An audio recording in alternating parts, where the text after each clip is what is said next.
आपल्या तानाजी सातपुतेंच्या प्रचारासाठी व्यासपीठावर जमलेले सर्वच मान्यवर दिग्गज नेते, नगरसेवक, आजी माजी नगरसेवक आणि मिरज विधानसभा मतदारसंघातील सर्व मान्यवर बंधू आणि भगिनींनो, ऊन भरपूर लागलेलं आहे.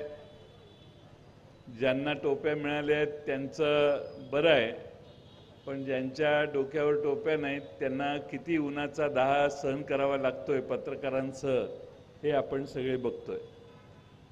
विधानसभेच्या 20 तारखेला निवडणुका होणार आहेत आणि महाविकास आघाडीच्या वतीने मशाल चिन्हावर तानाजी सातपुतेंना आपण उमेदवार म्हणून उभं केलेलं आहे. आज त्यांच्या प्रचाराचा नारळ वाढवण्याचा आजचा हा समारंभ आहे. आपल्या सर्वांच्या आशीर्वादाने महाविकास आघाडी मिरज विधानसभा मतदारसंघात 100% विजयी होईल याची मला पूर्णपणाने खात्री आहे. या मतदारसंघाची रचनाच अशी आहे की कायम यांनी पुरोगामी विचार या शहराने उचलून धरलेला आहे. मागचे 10 वर्षाचा कालखंड असा आहे की ज्यामध्ये मात्र याच्यात थोडंसं अंतर पडलेलं आहे, पण त्याचा परिणाम हा गेले काही वर्ष आपण अनुभवलेला आहे.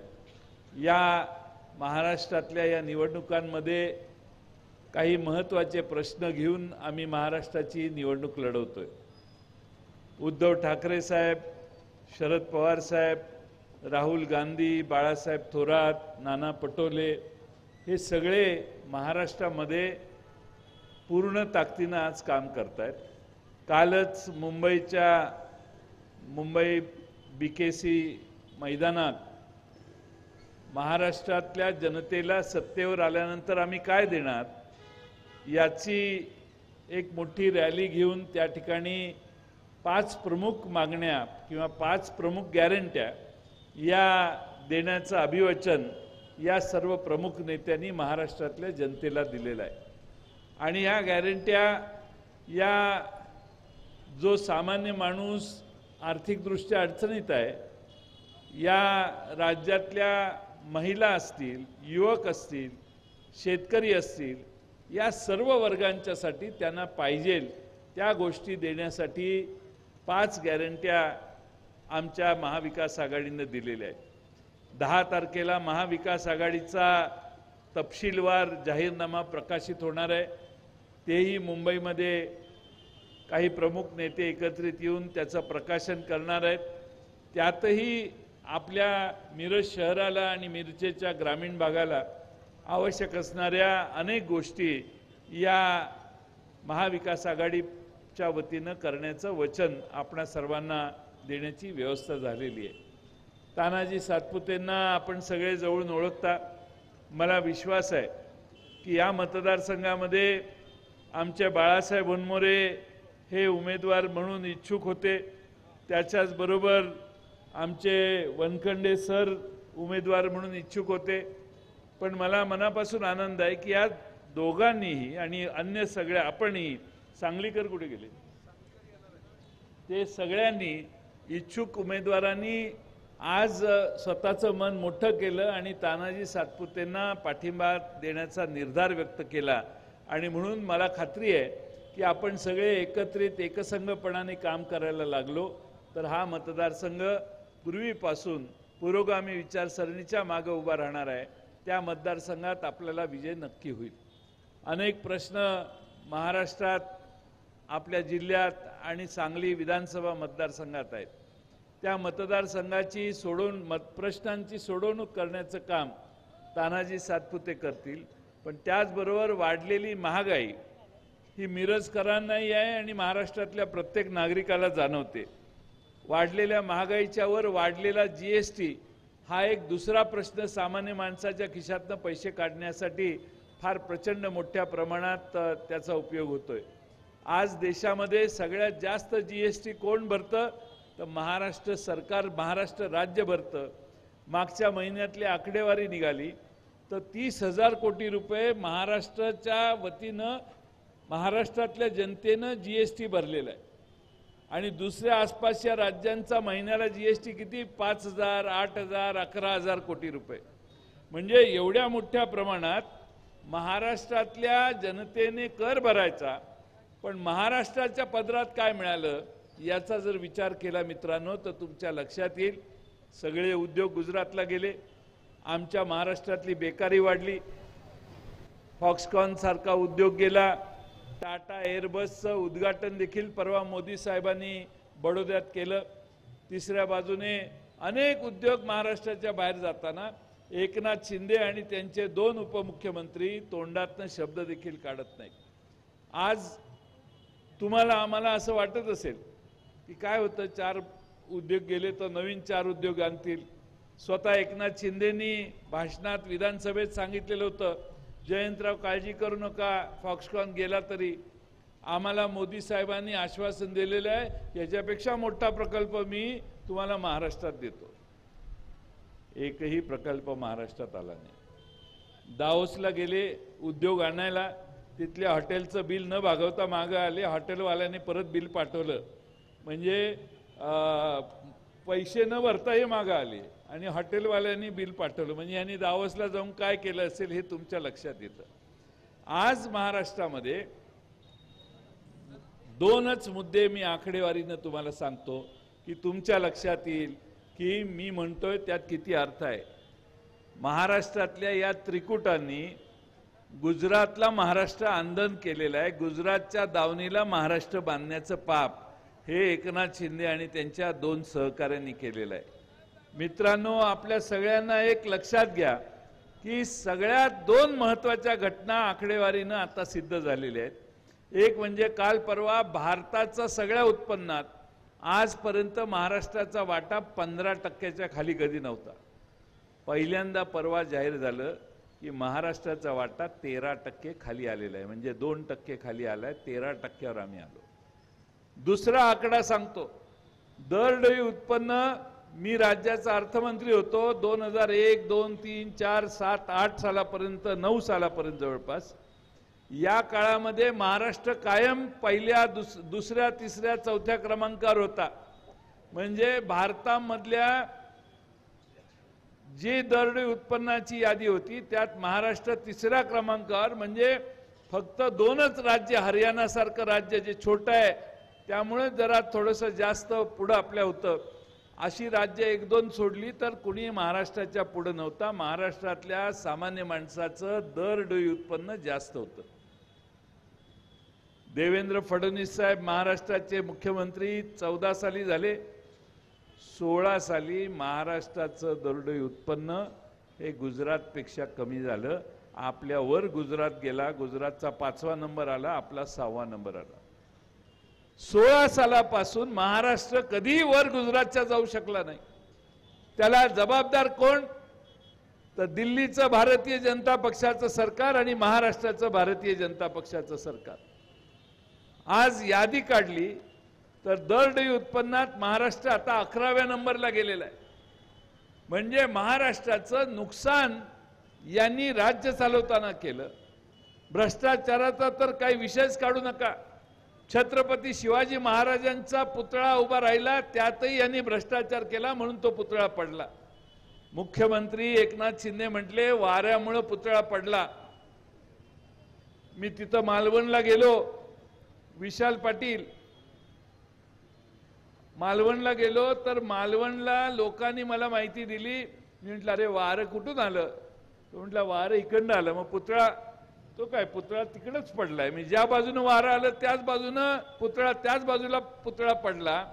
पण एकनाथ शिंदेनी सांगितलं वाऱ्यामुळे पुतळा पडला. महाराष्ट्रामध्ये आपल्या सगळ्यांना माझी विनंती आहे की सामान्य माणसाची फसवणूक करण्याची भूमिका या लोकांच्या मनात आहे. यांनी महाराष्ट्राला काय दिलं? तर महाराष्ट्राला राजकारणाचा खेळखंडोबा महाराष्ट्राचा करण्याचं काम यांनी केलं. शिवसेना फोडली, खोके देऊन आमदार फोडले असा आरोप त्यांच्यावर त्यावेळी झाला होता, हे विसरू नका. आणि बाकीच्या ईडी आणि बाकीच्या भीतीनं राष्ट्रवादी फोडली आणि ज्यांच्यावर यांनी आरोप केले त्यांना ह्यांनी सगळ्यांनी मंत्रिमंडळात घेतलं. म्हणजे भारतीय जनता पक्ष जुना जो होता तो मित्रांनो आता राहिला नाही. अडवाणी आणि अटल बिहारी वाजपेयी आणि प्रमोद महाजनांचा आणि गोपीनाथराव मुंडेंचा आता हा पक्ष राहिलेला नाही. हा पक्ष जो निवडून येतो त्याला धरायचा आणि आत आणायचा आणि उभा करायचा अशा लोकांनी पक्ष भरलेला आहे. निष्ठावंत या शहरातले निष्ठावंत भारतीय जनता पक्षाची लोक देखील आता मागे जाऊन बसलेले. मी यादी वाचली तर त्यांची अडचण होईल, पण या शहरातले भारतीय जनता पक्षाचे जे निष्ठावंत आहेत त्या सर्व निष्ठावंतांना असं वाटतं की असंच असेल तर आम्ही आयुष्य या सरकारला पक्षाला दिलं, आम्ही 40-40 वर्ष या भारतीय जनता पक्षात का राहिलो हा प्रश्न काही लोकांच्या मनात आहे. आणि म्हणून आपणा सर्वांना माझी विनंती आहे की महाराष्ट्रामध्ये उद्या महाविकास आघाडीचं सरकार येणार आहे. सरकार आल्यानंतर महाराष्ट्रातल्या आमच्या लाडक्या भगिनींना यांनी काय दिलं तर 1500 रुपये दिले. आम्ही काल 5 गॅरंट्या दिल्या, त्यात आम्ही सरकारमध्ये आल्यावर 3000 रुपये लाडक्या भगिनींना देण्याचा निकाल घेतलेला आहे. महाराष्ट्रामधल्या शेतकऱ्यांचं कर्ज 3 लाखापर्यंत माफ करायचा निर्णय आम्ही आमच्या गॅरंटीमध्ये घेतलेला आहे. महाराष्ट्रातल्या शेतकऱ्यांचे शेतमजुरांचे प्रश्न सोडवताना युवकांचे देखील प्रश्न सोडवण्यासाठी आम्ही जबाबदारी घेतली आहे. आणि त्या जबाबदारीच्या बरोबर महाराष्ट्रातल्या बेकार जो कोणी बेरोजगार राहील त्याला महिन्याला 4000 रुपये देण्याचं काम देखील सरकारच्या मार्फत आम्ही करायचं ठरवलेलं आहे. आणि म्हणून बेकार भत्ता म्हणा त्याला, पण महाराष्ट्रातल्या सगळ्या घटकांना न्याय देण्याची भूमिका आमच्या 5 गॅरंटीने घेतलेली आहे.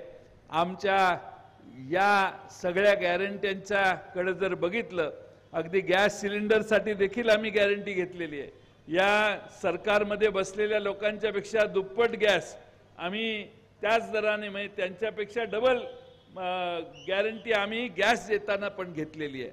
आणि म्हणून माझी आपणाला विनंती आहे की आपल्या समोरची महागाई कमी करायची असेल, आपल्या समोर या मिरज शहरातल्या व्यापाऱ्यांच्या मागे जीएसटीचे जे भोंगे लागले आहेत त्यात कायद्यात काही दुरुस्त्या करून त्यांना मदत करायची असेल, महाराष्ट्रातल्या आणि मिरजेतल्या लोकांचे नागरी प्रश्न सोडवायचे असतील, या मिरज शहराच्या बाजूला असणारा सगळा या मतदारसंघातल्या ग्रामीण भागातल्या जनतेच्या कष्टाला न्याय द्यायचा असेल शेतकऱ्यांच्या, तर तानाजी सातपुतेंना निवडून देण्याशिवाय दुसरा पर्याय नाही.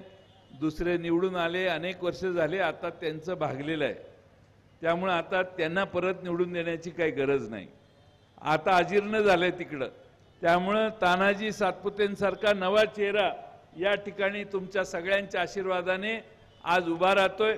काँग्रेस, राष्ट्रवादी काँग्रेस, शरदचंद्र पवार पक्ष आणि शिवसेना सगळे ताकदीनं तानाजी सातपुतेंच्या मागे आहेत आणि त्यांच्यासाठी आपल्या सगळ्यांचा आशीर्वाद मिळावा ही विनंती या निमित्तानं करतो. आमच्या तुतारी वाजवणाऱ्या माणसाची ओळख अपक्ष खासदारांना जरा चांगली करण्यासाठी जरा व्यवस्थित तुम्ही वाजवा तुतारी, ही आमची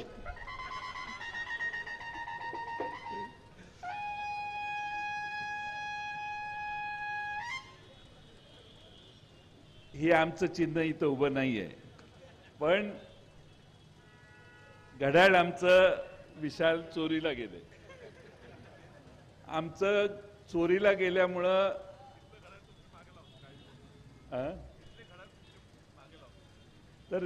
चोरीला गेल्यामुळं पृथ्वीवर एकमेव तो पक्ष आहे की ज्या पक्षाला पृथ्वीवर, मी भारतात म्हणत नाही, पृथ्वीवर, की त्या पृथ्वीवर हा एकमेव पक्ष आहे की ज्या पक्षाला आपल्या चिन्हाच्या खाली लिहावं लागतं की आमचं हे चिन्ह न्यायप्रविष्ट आहे. त्यामुळं ही पहिली खोत साहेब, ही पहिली केस आहे भारतात की घड्याळ चोरीला गेले. आता चोरीला गेलेलं असल्यामुळं आम्ही जो हा तुतारी वाजवणारा माणूस चिन्ह घेतलेला आहे ते एवढं विशाल लोकप्रिय झालं, एवढं लोकप्रिय झालंय की माणसं तुतारीवर उभा राहायला फार उत्सुक आहेत. आपण बॅट बीटच्या नादाला लागण्यापेक्षा तुतारीच्या नादाला लागला असता तर तुमचा 1.5 लाखाने लीड वाढला असता. आपण सगळे या निमित्ताने विनोदाचा भाग सोडून द्या, पण सगळे अपक्ष खासदारां बरोबर सगळे आज व्यासपीठावर उपस्थित आहेत.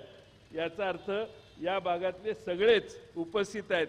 अपक्ष खासदारांच्या वेळी या मतदारसंघामध्ये किती 25,000चं मताधिक्य या मतदारसंघात मिळालेलं आहे.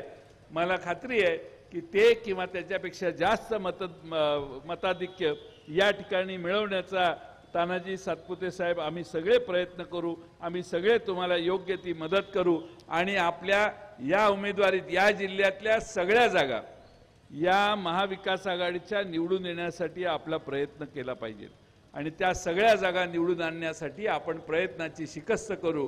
मला जत विटा आणि शिराळ्याला जायचंय आणि परत दुसऱ्या जिल्ह्यात संध्याकाळी जायचंय, त्यामुळे थोडीशी गडबड आहे. म्हणून मी आपल्या सगळ्यांची परवानगी न घेता या ठिकाणी बोलायला उभा राहिलो. बाळासाहेब होनमोरे यांचं भाषण राहिलेलं आहे, ते 1-2 मिनिटं बाळासाहेब होनमोरे बोलतील. आमचे प्राध्यापक सुकुमार कांबळे बोलतील आणि आपल्या महाराष्ट्रातली बुलंद तोफ ही शेवटी बोलेल. नाही तुम सगळे थांबलेत ना. पुन्हा एकदा आपल्या सगळ्यांचे आभार मानतो. तानाजी सातपुतेंना शुभेच्छा देतो आणि माझे 2 शब्द पूर्ण करतो.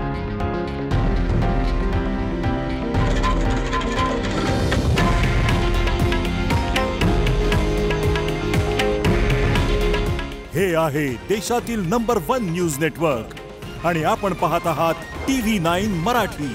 काळजी तुमची, हित महाराष्ट्राचं.